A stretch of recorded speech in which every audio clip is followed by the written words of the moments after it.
India का सबसे बड़ा स्पोर्ट क्रिकेट को माना जाता है और ये बस एक खेल ही नहीं पर हम सारे हिंदुस्तानियों के लिए एक इमोशन है और यहाँ कोई एज या जेंडर मायने नहीं रखती। और अभी जैसे आईपीएल चल रहा है तो हम अपनी फेवरेट टीम को सपोर्ट करते हैं, बट अगर टीम हार जाए तो हम जैसी ऑडियंस बहुत इमोशनल हो जाती है। पर हम जिन क्रिकेटर्स को सपोर्ट और प्यार करते हैं, क्या वो इसके सच में लायक है? क्या आपको याद है आईपीएल 2013 की वो स्पॉट फिक्सिंग? श्रीसंत को इन बुकी लोग ने बुक किया था अपने ओवर के लिए। इसमें श्रीसंत के जो फ्रंट पर रहने वाला एक शख्स जो कि अरेस्ट हुआ है, जीजू नाम का आदमी है, उसकी और एक चांद जो बुकी है, इनके आपस का कन्वर्सेशन है जिसमें ये डिसाइड हो रहा है कि श्रीसंत अपने स्पेल के दूसरे ओवर में 14 रन या 14 से ज्यादा देगा। फिर राजस्थान रॉयल्स एंड सीएसके का 2 साल का बैन और मुंबई इंडियंस के एम्पायर फिक्सिंग एलिगेशंस, भूल गए ये सब? तो आज के इस वीडियो में हम आईपीएल का काला सच जानेंगे, इन सारे केसेस के बारे में बात करते हुए, और फिर समझेंगे बीसीसीआई आईपीएल से करोड़ों रुपए कैसे कमाता है। तो इस वीडियो को पूरा देखना। तो चलो शुरू से समझते हैं कि ये इंडियन प्रीमियर लीग स्टार्ट कैसे हुआ।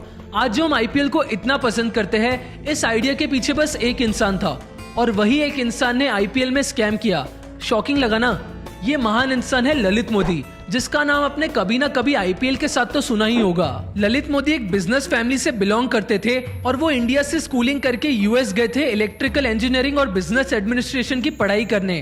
पर वहाँ उन्होंने ऐसे काम किए जिस वजह से ललित मोदी को यूएस पुलिस ने अरेस्ट कर लिया था। पहला केस ये था कि वो यूएस में कोकेन सप्लाई करते थे, वो भी अपने साथ गन रखकर, और दूसरा केस था किडनैपिंग का। ललित को पहली बार 1985 में यूनिवर्सिटी में ड्रग्स बेचने के आरोप में गिरफ्तार किया गया। बाद में उन्हें घातक हथियार से हमला करने के आरोप में भी हिरासत में लिया गया।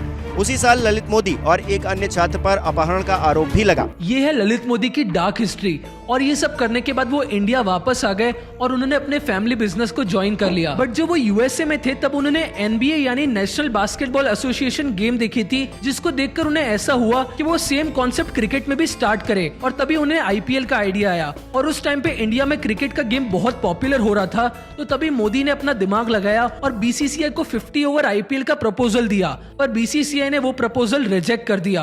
और तभी मोदी ने रियलाइज किया कि अगर ऐसी कोई लीग स्टार्ट करनी है तो बीसीसीआई से कनेक्शन बनाना जरूरी है। तो पहले उन्होंने हिमाचल प्रदेश क्रिकेट एसोसिएशन को ज्वाइन कर लिया, फिर वहां से निकल के वो पंजाब क्रिकेट एसोसिएशन के वाइस प्रेसिडेंट बन गए। फिर अपनी स्मार्टनेस यूज करके राजस्थान क्रिकेट एसोसिएशन के प्रेसिडेंट बने। Modi has been elected president of the RCA. और फिर फाइनली बीसीसीआई के वाइस प्रेसिडेंट बन गए। और 2005 से 2008 में बीसीसीआई का रेवेन्यू 7 टाइम्स बढ़ के $1 बिलियन हो गया, जिसके बाद बीसीसीआई वर्ल्ड की रिचेस्ट स्पोर्ट्स बॉडी में से एक बन गई। और फाइनली ललित मोदी ने 2008 में आईपीएल लॉन्च किया, और बिजनेस का नॉलेज तो उनके पास पहले ही था, इसलिए उन्हें अच्छे से पता था कि आईपीएल को कमर्शियली सक्सेसफुल कैसे बनाना है। तो उन्होंने शाहरुख खान, प्रीति जिंटा और बड़े बड़े बिजनेसमैन जैसे मुकेश अंबानी को कन्विंस किया टीम खरीदने के लिए, जिस वजह से 1 साल में ही आईपीएल सक्सेसफुल हो गया। अब ये तो उनके बिजनेस माइंडसेट और सक्सेस की बात हो गई, पर ललित मोदी ने आईपीएल में भी ऐसे काम किए हैं जिस वजह से उन्हें लाइफ टाइम के लिए बैन कर दिया गया। ललित मोदी ने सबसे बड़ा स्कैम तब किया जब वो आईपीएल के कमिश्नर थे, और उस टाइम पे सोनी पिक्चर्स को आईपीएल की मीडिया राइट्स चाहिए थी, पर ललित मोदी ने कहा ये rights already world sports group को दे दी गई है, और अगर सोनी को मीडिया राइट्स चाहिए तो उन्हें 125 करोड़ रुपए पे करने पड़ेंगे। और सोनी पिक्चर्स लिमिटेड ने इस डील को एग्री कर लिया और पैसे मॉरिशस के एक अकाउंट में ट्रांसफर हुए। और बाद में सच सामने आया कि बीसीसीआई और वर्ल्ड स्पोर्ट्स ग्रुप का ऐसा कोई मीडिया राइट्स का एग्रीमेंट हुआ ही नहीं है, क्योंकि उन पे मिसकंडक्ट, इनडिसिप्लिन और फाइनेंशियल इरेगुलेशंस रिलेटेड 22 चार्जेस लगे थे, और उन पे ईडी ने 121 करोड़ का फाइन भी लगाया, जिसके बाद वो लंदन चले गए। अब ये तो ललित मोदी के केस की बात हो गई, पर 2013 में आईपीएल में स्पॉट फिक्सिंग भी हुई थी, जिसमें राजस्थान रॉयल्स के 3 प्लेयर्स इन्वॉल्व थे, एक श्रीशांत, अजय चांदलिया और अंकित चौहान। श्रीशांत को आप किस तरह से याद रखना चाहेंगे? वो खिलाड़ी जिसने कैच पकड़ा था मिसबा का और भारत को वर्ल्ड T20 मिला था, या फिर उस खिलाड़ी के तौर पर जिसने मैच फिक्सिंग करने के बाद न सिर्फ अपने बल्कि भारतीय क्रिकेट पर एक बड़ा काला धब्बा लगा, जिसके बाद इनको अरेस्ट भी कर लिया गया था, और उसके बाद इनको लाइफ टाइम क्रिकेट से बैन कर दिया गया है। ये बॉलर्स क्या करते थे कि बुकीज के साथ मिलके एक ओवर में कितने रन देने हैं वो पहले से डिसाइड कर लेते थे, और फिर प्री डिसाइडेड अरेंजमेंट्स के अकॉर्डिंग इनको एक ओवर के 60 लाख रुपए तक मिलते थे। और श्रीशांत जिस होटल में रुके थे अरेस्ट होने से पहले, वहां से पुलिस को 72,000 कैश भी मिला था, और दूसरे क्लूज भी मिले थे केस के रिलेटेड। अब ये तो 2013 की बात हो गई, पर 2016 और 2017 में Chennai super Kings and Rajasthan Royals team को बैन कर दिया गया था, क्योंकि इनके जो टीम के ऑफिशियल्स थे गुरुनाथ मैयाप्पन और राज कुंद्रा, ये दोनों ही बैटिंग एक्टिविटीज में इन्वॉल्व थे, जिसके बाद बीसीसीआई को इतना बड़ा डिसीजन लेना पड़ा और उन्होंने दोनों टीम्स को बैन कर दिया। ऊपर से इन ऑफिशियल्स को लाइफ टाइम के लिए बैन कर दिया गया है आईपीएल से।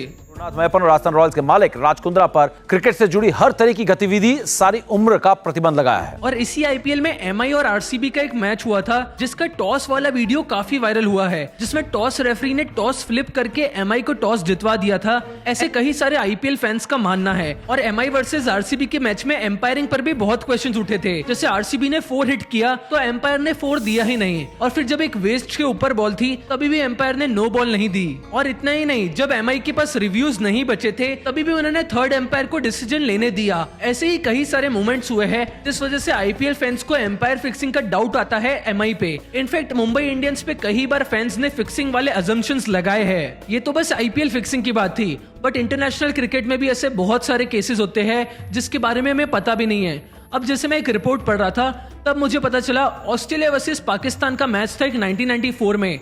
तब पाकिस्तानी प्लेयर्स ने शेन वॉर्न को 2 करोड़ रुपए ऑफर करे थे हार जाने के लिए, क्योंकि अगर पाकिस्तान टीम कराची में हार जाती तो उनके घर जला देते। इस वजह से उन्होंने 2 करोड़ रुपए ऑफर करे थे शेन वॉर्न को।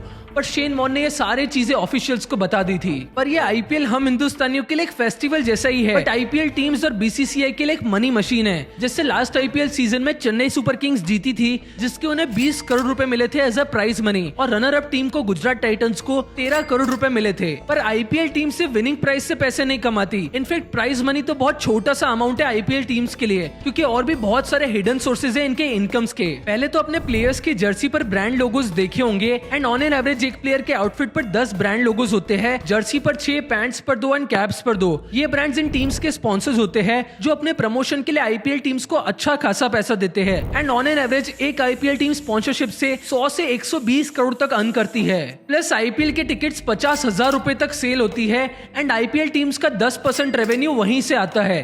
बट इसमें एक ट्विस्ट है, अगर एक टीम अपने होम ग्राउंड में खेल रही है तो उस टाइम पे टिकट सेल्स का 80% रेवेन्यू उन्हें मिलता है।